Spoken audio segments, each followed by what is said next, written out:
Waheguru Ji Ka Khalsa, Waheguru Ji Ki Fateh. We're going to look at the Sahibzade Guru Gobind Singh Ji sons, our brothers. No matter what level of Sikh you on, long as you Mata take the Guru Granth Sahib Ji, the Sahibzade's blood is in us, they're our ancestors. We might not be living as true brothers and sisters of the Sahibzade, but we can't get rid of the fact that the Sahibzade are lineage, they are ancestry brothers. We're going to look at the lives of the Sahibzade and what they did, and while we're doing the Sakya and see the bravery of their deeds, I want you to compare our life to theirs and see if we're living up to the legacies that our brothers left us. There's four Sahibzade: Babbaji Singh, Jajjar Singh, Jazawar Singh, Fateh Singh Ji. The two older brothers were 17 and 15, the two younger brothers were 5 and 6. And we look at their lives and what they accomplished in their lives and what they did for the PANTH and the legacy they left and the blood that they spilled their blood for us, so we could look at their Saki and remain strong in our Sikhi. The two older Sahibzade, all the Sahibzade, they brought up in a Sikhi environment. Like these days, the parents don't want you to get into Sikhi. A lot of parents, a lot of kids come to Singhrow, Sikh Union, and they tell us all this stuff that we want to get into Sikhi, but parents don't let us. The Gurdwara, they're teaching you crap things, do you know what I mean? Like, party, shawties and this and that, eat meat, drink, whatever. They're doing it in the Gurdwara party halls, so, it's hard to learn the true Sikh is really hard. And you might not understand it when you go Gurdwara or people don't break it down. So Sahibzade, they were fortunate souls, they were lucky. They had decent, real Singhs, loyal Singhs around them all the time. So, instead of like we're on Facebook looking at girls and boys and, the older lot looking at pornos and this and that, the Sahibzade, they had a pure lifestyle. They were did Amritsaar from a young age. They didn't make the mistakes that we made. They had a pure lifestyle from a young age, so they had a lot of bhakti, so they had a lot of shakti due to the bhakti. So the Banj Jor weren't troubling them. Therefore, they took their Amrit at a young age as well. With Guru Di Kirpa Nal. You shouldn't force it Amrit, you should only take it when you're thirsty at a right age. But the Sahibzade, they are blessed souls. They came to this world for a purpose and they fulfilled this purpose, and they took they joined the KHALSA army, the forge. Once you join the KHALSA army, you're a saint soldier. Around these days, a lot of Babbus doing a lot of Babbu Bajar. Flower power that you shouldn't resist, you shouldn't fight back. A lot of parents don't want to send their kids martial arts, don't want to teach them. Even a lot of the gut gear Kare, they were watered down, you know what I mean? It's like just like fairies dancing around, there's nothing practical. And if we look at the Sahibzade, they were well trained in martial. Every Singh at the time used to be trained in martial, some sort of martial form. It's known as Shastri at the time. There's a few Shastra Vidya teachers, but Singhrow, we don't really agree with their views, but we agree with the Shastra Vidya that they do teach. There ain't many left in the world right now because it's like a dying art, but the Shastra Vidya was the art form of the Sikhs. If you look at this picture, the Sikhs were going through hardship, struggle. We come up with this name Singhrow because as soon as you're Singh, life's hard. It's hard for you to get a job. It's you do get racially attacked and harassed by all types of groups. Hidden racism amongst the system, amongst careers. Racism is just not someone calling you Bin Laden or Paki or punching you in the face. There's a lot of institutional racism going on out there. Do you know what I'm saying? And just because of the way you wrote the Sikhi Sroop, and a lot of Singhs across the world are getting killed for just being a Singh, man. It's reality, People think we sensationalize, we exaggerate the streets and add sensations on it. It's not, it's real talk, man, real facts, true talk, yeah? So the Singhs were being hated and they were killed for being Sikh, and for 9 months they were stuck in Anandpur side with Guru Gobind Singh, the Sahibzade. They were siege, all the water supplies, food supplies, everything was shut down in and around Anandpur. And Guru Gobind Singh was told to surrender, and the Mughals, the Muslim extremists, wanted to kill Guruji and all the Sikhs to eradicate Sikhi because they were Kafirs, and Gurus, their Bhaji stood up for Hindus and it stopped the Muslim empire from making India a whole Islamic nation. The same stuff's happening today all around. Just look around in your local area, gangs, Sharia law stickers being posted up everywhere. Anyway, the Muslims were suffering as well. When the siege was happening, a lot of Muslims got disease and stuff as well from the Mughal Empire. So Aurangzeb wrote a note and said, like, to Guruji, if you leave and make it look like that you've surrendered, we won't attack you, and it saves our basically from happening to the other regimes and other kings and stuff out there. So Guruji said to the Sikhs, you can't trust them. And the Sikhs were insisting on Guruji, we're hungry, you haven't ate for months. Guruji told them, wait, you know, but when you go against the hukum of the Guru, it's always disaster. So Guruji told them, do this. Some of the Singhs are dead, some animals are dead. Load them up a cart, send about a few Singhs with them, and see what the Muslims do. They sent the cart, and the Muslims thought there was gold and stuff in it, so they forgot their oaths and promises and just attacked, killed the Singhs. And when they looted it, it was just, you know, rubbish and skulls and stuff, and they felt gutted. This time the Muslims sent a Quran. Aurangzeb wrote on there, said, if you leave this time, sorry, my soldiers got greedy, but this time we won't attack you. But you know, if you got experience with a lot of Muslims, you will know they say Allah Qasam. They will nick your rubber in front of you and say Allah Qasam, say Qasam say, and they nicked your rubber, but it was nicked it in front of you. It's Qasam say for every little thing. Qasam say I love you, Qasam say I didn't cheat, Qasam say this, Qasam say that. You know, they chat a lot of crap. You know what I mean? And Guruji knew this, but the Sikhs still persisted, and the Sikhs got complained to Guruji's mum, and you know when mum tells you what to do, you know, there's bod has to listen. So Guruji said okay, and they all left Anandpur Sahib, and Guruji knew full well what was going to happen. So they left. They start crossing JAGOWALE. They're leaving. Like, you know, so the Muslims, so this is Guruji don't want to leave. Guruji wanted to fight out to the end, but the Sikhs were losing heart and disheartened, and you know, for some reason, you know, they persuaded the Guru to leave. At the river Sarsa, the Mughals army broke all their promises and oaths on the Quran and attacked Guruji and the Singhs. The Singhs fought back bravely. The Shaheed by Uday Singh, given Shahidi. The elder Sahibjades fought to protect the Guru and the Sangat. A big battle was pursued, and Guruji and the BBR and there were some Singhs, started doing Nitnem Sidhhu, and the Singhs got attacked, and Guruji sent Baba Ajit Singh, the older Sahibjada, to lead a batch of few Singhs to go and hold the enemy and defeat the enemy. Baba Ajit Singh, the older Sahibjada, 17 years old. He was 12 years old when he went to his first mission. Guruji sent him. So Guruji wasn't a hypocrite that, you know, he's getting other Singhs and Singh's kids to fight. He made his own fight as well, which is very rare this day and age. Baba Ajit Singh Ji went to the battlefield and kept the enemy straight. Fought like only 17 years old. Look around you, 17-year-olds of these days, you know, they're getting licks from 12-year-olds on the streets out here. Do you know what I mean? And what happened was Guruji was when Guruji and the Singhs defeated the thing, the Mughal Empire was, you know, gaining more enemies from other towns to come and defeat the Guru and chase the Guru and kill Guruji. At this point, a poor Hindu man came and offered his house so Guruji could rest there and make it into a forest. This is known as JAGOWALE. This is where the battle of JAGOWALE happened.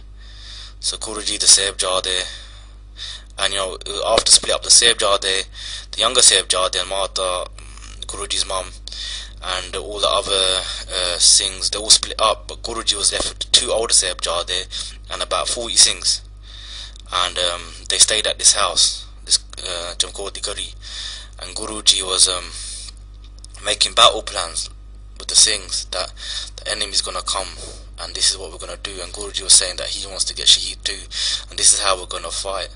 There's no Babbu Pachar going on that, you know, when they come hug them. Do you know what I mean? Guruji said up, we're gonna fight, we're gonna live like lions and die like lions. Then the enemy came in its thousands, millions, and there's only 40 Singhs. But Singh's philosophy is that one Singh will have the guts to fight 125,000, and the Singhs lived up to this legacy and word of the Guru, and this is the battle they lived it up into. Forget Spartans, forget 300. Singh is king, trust me. So they made plans, and the 2 Sahibjades, they were interested. You know, they're only 17 and 15. Not a school fight, not a boxing match. This is guns, knives, swords, battlefield scenarios. Not a little gala walking up to you with a hoodie in the bull ring and, you know, you're crapping it. This is real deal. You know, you're not coming back alive from stuff like this. So as the enemy approached Guru Gobind Singh Ji, and the Singhs started shooting their arrows as well. And they sent a rain of arrows. Only 40 Singhs, they sent a rain of arrows, killing many enemies, putting them to the death. Then Singhs start going out in batches of 5 to attack the Mughals. One Singh slaying many Mughals with the Bani Shakti of Bani, the pure living that the Singhs had. The Mughals were getting sliced, heads were getting chopped off, arms, limbs and stuff. You know what I mean? You know what I mean? Like these days, a Singh punches a little committee member for, like, you know, taking the piss, and you know, the Singhs on the protesting side start grassing up to the mum and say, "Singh, what you doing, Singh? Singh is not called for, Singh." Do you know what I mean? But this is the real Singhs were just chopping off people's heads that were, you know, trying to attack the truth and trying to attack Sikhi. So, you know, on the battlefield, man, metal collided with metal. You know, you get into a knife fight, it's 50-50, you don't know who's gonna win. And these Singhs, every single Singh put their neck on the line for Sikhi and to defend, you know, the Sikhi Swaroop and to defend Sikhi to the max. The Mughals are getting KO'd, you know, this day and age. You know, you'll have 3 Singhs, one little skinny Sullah comes, Ali comes, and, you know, he mugs the Singhs. It's happening all over the UK. Everywhere you go, a lot of Singhs are getting a lot of beats out there, man. We're not training, we've become fat, we've become computer boys, we've become like neeks. It's good to do education, but come on, you got to do a bit of everything. You got to be walking and someone comes and touches your daughter's chest, you got to know that you got to be confident enough to deal with the geezer. Because one day you're 30, 40 and your daughter's 16 and someone just comes and touches your chest in front of you, what are you going to do? There's no running most of the time. You can run and duck all your life, but sometimes there ain't no running. You have to know how to defend yourself. Seeing this, the Sahibzade, they go, "We want to die like our brothers. Dad, you said, like, you know, you said to us that, you know, all Singhs are brothers. So if our brothers are fighting, we want to fight as well." So the Guruji said to the Sahibzade, you know, "Cool, sons, when he was younger, it was my dream. It was my dream that when you grow up, when the arrows and the swords hit you, that I see no tears in your eyes. I see a smile, that you're dying for Sikhi, you're dying for humanity. This is what I wanted from you. I didn't want you to get married or have this big dream that you live like a king. I wanted you to die for Sikhi. It's so happy that you have come and asked me. This was my dream for you." Vaheguru. Guruji said, "Go and marry death, my brave son." Guruji armed his son with a shastra and gave him blessings to go onto the battlefield and cause havoc on the enemies of the PANTH. Babbaji Singh growled out like a soldier, and if you read the history properly, straight away 25 Muslims slayed. Kept fighting. Enemies were getting slayed. It's said that Babbaji killed about thousands of enemies before every single bone in his body was crushed. They had so much arrows and knife wounds and sword wounds, but he still kept crawling towards the Dushman. This is a 17-year-old kid fighting big men, strong men. The Muslims weren't weak. You know, they halal bakre, halal potato chips or whatever they ate. Do you know what I mean? They were massive. Just like the Muslim gangs now, they're massive. You might get the odd one skinny with the big zit and big nose and whatever, but with Rockport and tight Armani jeans, and, you know, giving it all large. But a lot of Muslims are training out there, you know what I mean? The extremists are training. Babbaji Singh became Shaheed. Seeing this, Babbaji Singh wanted to go, because Dad, just like my older brother, I too want to be brave like him. I saw how my older brother fought. I want to fight. Guruji didn't cry, saying, "Oh, I lost one son, but then he too armed up the Babbaji Singh and said, 'You too have fulfilled my dream of what I wanted you to be.'" See, when people tell the Sakhi of the Sahibzade, they make the Sahibzade look like Bajari, like Babbus. "Oh, Sahibzade ke mar ke, this and that." It's not like that, man. They are brave lions. They did what they wanted to do. No, they weren't Bajari. The younger Sahibzade weren't even Bajari.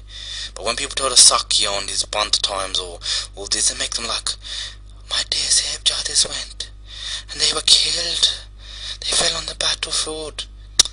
tell it with a bit of hornstar, you know what I mean? Tell it with a bit of bravery, man. This is something to be proud of, not something to be sad about.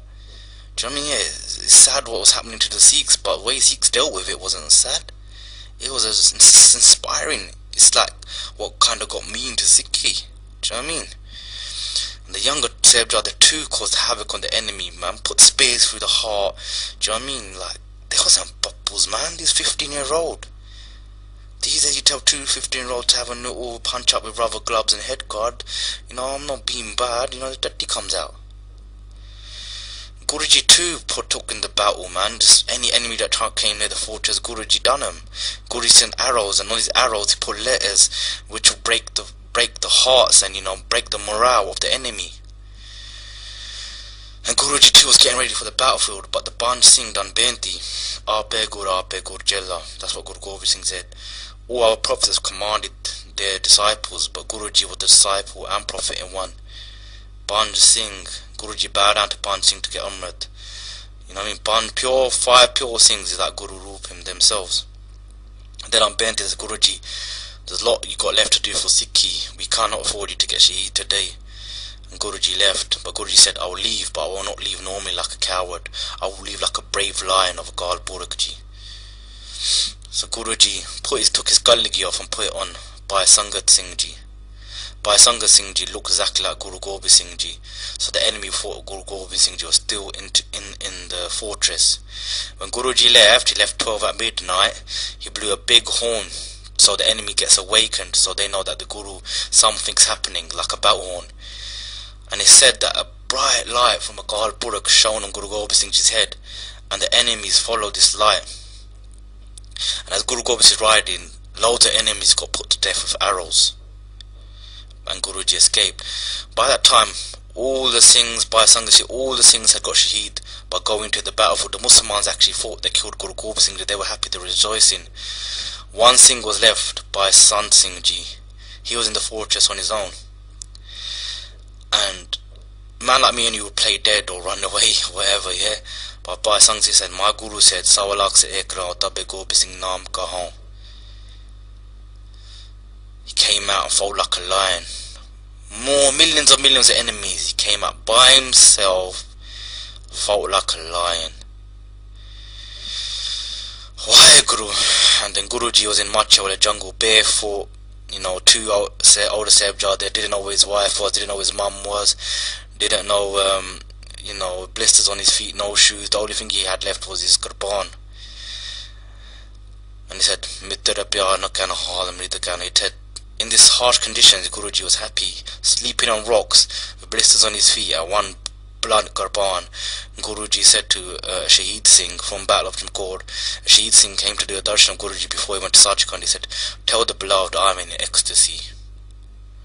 That's the spirit, like Jesus Christ, he was crying on the cross. Do you know what I mean? The Muslims were catching up with Guruji.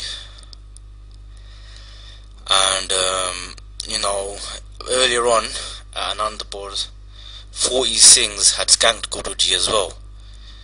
You know, they skanked Guruji before Guruji left Anandapur Sahib.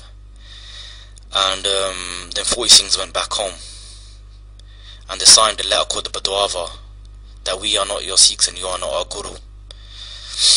And when they went home, their wives said, you put the bunga on, you should put bunga on and sit down, you lot are at langar of Guruji, and he skanked Guruji in the hour of need. You lot are not real men, you're not real Singhs. The Singhs start feeling guilty. Then my Baggo said, look, I'm going to die for my Guru.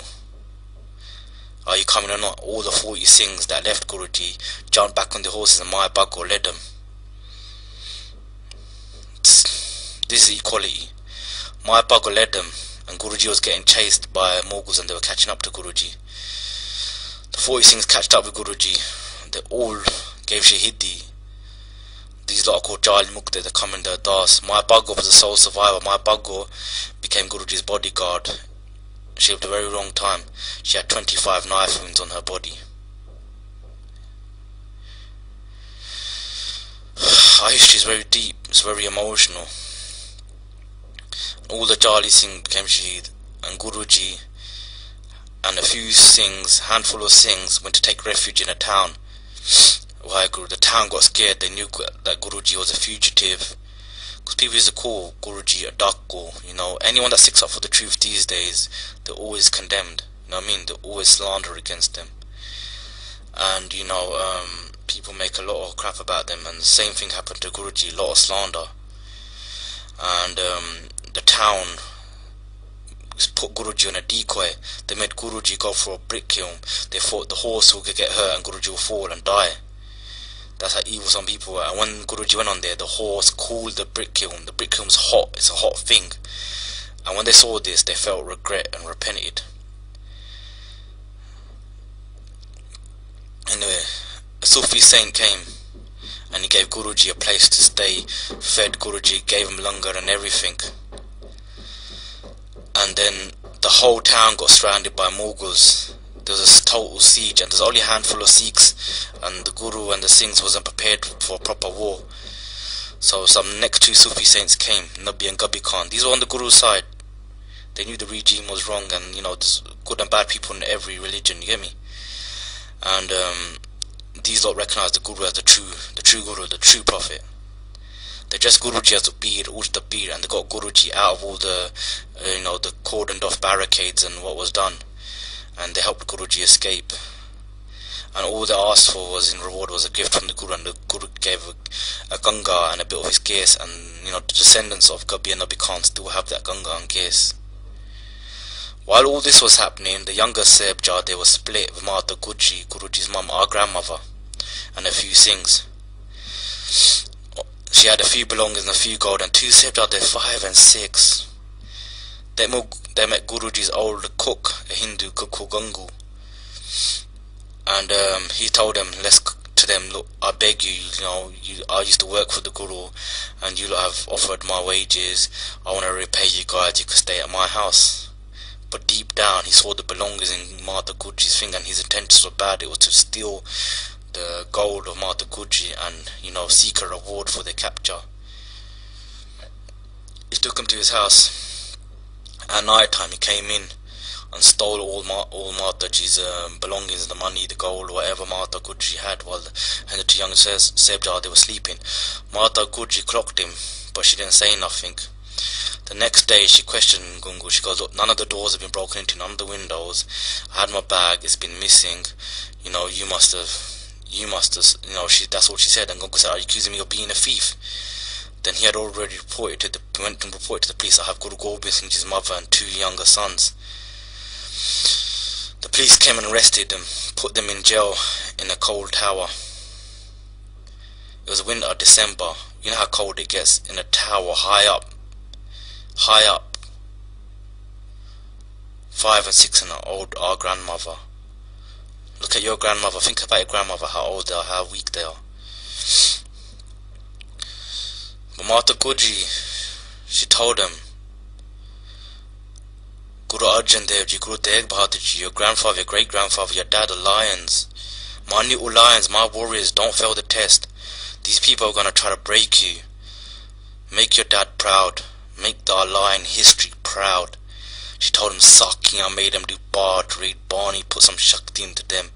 Not like the grannies these days that don't want their kids being into Sikhi, or say don't fight back, or you know, but the geezer's 12 years old and call him BABBU and hold his hand and cross the road, or don't let him go to the corner shop on his own when he's 15. You know what I mean?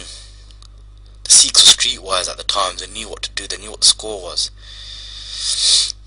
Then the Muslims came and presented, took the Sahibzade away and took him to court. Mataji said, now go and show them that you are the sons, the lions of Guru Gobind Singh Ji. These wasn't Bachare, these were still-hearted lion warriors, unbreakable, the mighty Khalsa army. No bubbles about. When they entered the court, yeah, they knew that Sikhs don't bow to nothing but Guru Granth Sahib Ji. When they entered the court, they put the court door open in a little square box, so they thought Sahibzade would go in head first and bow to the judge. But the Sahibzade, being smart, having honour, having dignity and self-respect, put their feet through that little box first. That's how smart the Sahibzade. 5 and 6, these 5, 6-year-olds, they're jumping around like Teletubbies you see on the Sikh channels. Do you know what I mean? You slap a 6-year-old, he won't get up for 2 days. He'll cry so much he'll get BABBAR. You don't buy him a PS3 game, you know, he'll collapse in town. When the Safeguard walked into the court to chat that why could you KHALSA, why could you give up there? You know, big things get arrested and their daddy comes out. Do you know what I mean? They start G'ing up all the other things in a police interview. Do you know what I mean? These are 5 and 6. Why grew? The Emperor thought, let's convert these lot. That's the biggest slap on Guru Gobind Singh's face. Them being kids, it's easy to bribe kids. You tell your new cousin, I'm gonna buy you the newest Game Boy, the newest computer with 30 games, go and slap your mum or run Ranga in the house for an hour. He'll do it. It's easy to bribe a kid. Yeah, they'll do anything. So he goes, let's take them to the shops. When they went to the shops, they offered them games, everything they wanted. The Safeguard, they picked bonds, weapons, guns. And the man goes saying, what would you do with these? They go, we'd get these, go to the jungles, find all the things, come back and finish you lot off. You lot are criminals. We will finish you off. How dare you even look to finish off Sikhi and the Sikhs? When the man took them back to court, the Mulvi spoke and said we should let these lot go. These are all innocent kids, we're after the dad, not them. But then the person that took them to the shop said to them, we took them to the shop, asked them again what they would do. Sons, they said, Safeguard, they give the reply that he gave us in the shop. Safeguard said again, we'll go to the jungles, find all the things and come back and finish you guys off. Why grew? Then the Muslim Empire bought by Sangha Singh's head and pretended that it was Guru Gobind Singh's head. They knew that it wasn't Guru Gobind Singh, they knew Guru Gobind was still alive. But for 5 and 6 we showed them their dad's head. You know, they're gonna get scared and they're gonna give in to what we say.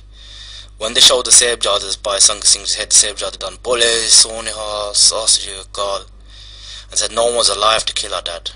Said this is not our dad, this is by Sangha Singh Ji. And the Muslims were shocked. You pull a dead rat or dead Jewy or dead cat in front of a 5 and 6-year-old, you see what happens. They start screaming, panic and get BABBAR for 3 days. The Safeguarders, you know, no one on earth can kill our dad, smiling at them. 5 and 6-year-olds, remember their ages, man.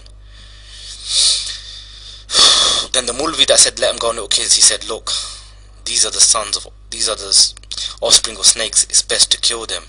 Let's put them to death, they're a danger to us in the future. It was announced that anybody that helps the Safeguard or Mata Guji will get put to death as well as their family.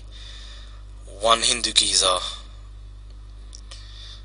Moti Ram I think, sneaked up into the tower, climbed up and gave them milk, hot milk. And them glasses are still in a Gurdwara museum to this day. This geezer was ratted out, he got caught and him and his family were put to death, just so he could give the Safeguard their milk. What have we done for the Safeguard Mata Guji? If a person from another religion can give his whole family and himself, we got to think, what are we doing? Waheguru. The next day, it was ordered that the Safeguard should be put to death. Waheguru. The Safeguard, they knew they were going to be shaheed. They came at Wajid Khasa, Wajid Fateh, the death penalty was announced.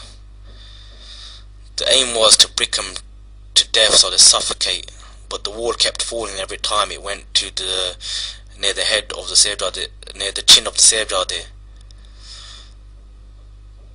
Waheguru. The wall kept falling. Then the Safeguard were beheaded. 5 and 6-year-old kid were beheaded by Muslim extremists. Now you got our girls running away with Muslim extremists or Muslims. This is what our religion's been through, this is what they've done to our people, and this is what... If that's not bad enough, when they went back to the tower, they told Mata Gujri that the Safeguard, they are dead. Mata Gujri said she was happy that her grandsons hadn't failed the test.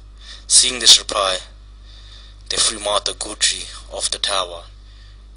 Mata Gurji is a shaheed as well. Not a lot of people tell you this history. They say Mata Gurji heard the news of the Sahibzade dying, and then she hit her head. When she fainted, and she hit her head on the brick, and she passed away. That's false. That's fake.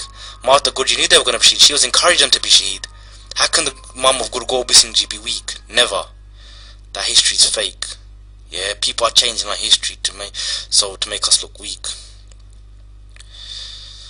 The bodies of the Sahibzade Mata Gurji were just left outside, the palace to humiliate Guru Gobind Singh Ji and the Sikhs.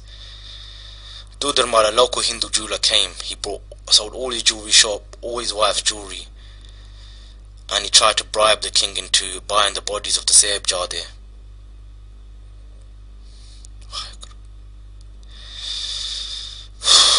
He came with the gold coins, and the man said, if you can put enough coins on the floor that will cover the bodies of the Sahibzade Mata Gurji, you can have the bodies. But he didn't make the man put the coins flat. He made him stand the coins up.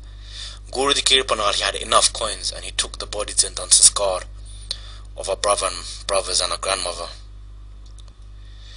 When Guru Gobind heard about the news about Mata Gurji and the younger Sahibzade, he uprooted a plant and said, the Mughal Empire is going to get uprooted. And his prophecy came true. The Mughal Empire doesn't exist, but the Singhs exist. The Khalsa exist.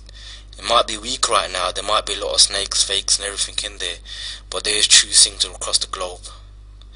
And every now and again you see the dedication of a true Singh when they get shaheed.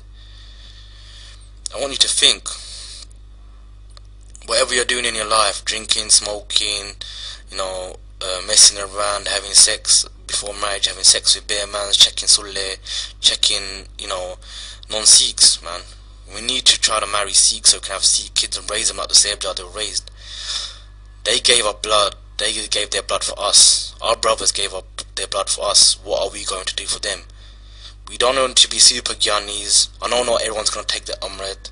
There's no point taking Amrit and breaking it, or being a weak Amritari like I am. Do you know what I mean? Just read this history, pass it on, and be proud of our heritage. Try to marry another Sikh. I know everyone's got their own personal story and experience in life, and sometimes, stuff ain't ideal. But if you can, try to marry a Sikh. Guru Gobind Singh Ji said that. The Mughal Empire is gone, the castes are still here. Say jao te jao, mera Sikhi sitna jao. If my head goes, but may my Sikhi, may never turn my back on my Sikhi. So many things have proved this.